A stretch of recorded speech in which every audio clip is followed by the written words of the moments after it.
o'zi virusi 300 dan ortiq turi bor bo'lsa PPChani biz PPC mazkur olayotganimizda aynan xavfli turga olamiz. Hammasi kerak emas bizga bachadon bo'yni rakini olib keladigan bir turlariga, ya'ni onko turlariga topshiriladi.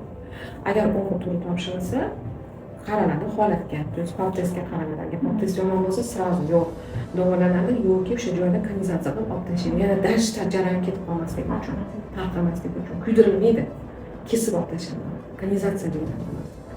Agar уже bachadon bo'yni raki bo'ladigan bo'lsa, unda kanalizatsiya emas, unda hamma narsa olib tashlanadi.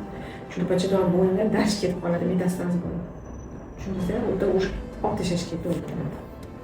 Agar sinikki yoki hali u rakgacha bo'ladigan holat bo'ladigan bo'lsa, уже mana sinbirgacha aytdim sizga, to есть sinikki sinib chiqadigan bo'lsa, u тоже kanalizatsiya qilib kesib olib tashlash.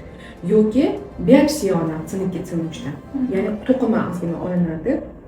Chunki shunaqa holat bo'ladi. Pap sinikki sinuvchi ko'rsatadi, lekin biopsiya olsa уже rak ko'rsatadi. U тоже kanalizatsiya qilmaydi. Rak qayerdadir chiqdimi? Sразу уже hammasi olib tashlanadi. Bachadon bo'yni, bachadon, tuxumdonlargacha olib tashlanadi.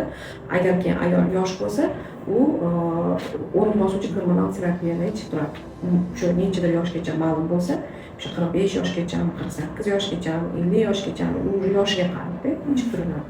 Bu ham agar ko'krikda shunaqa o'zgarishlar bo'lmasa.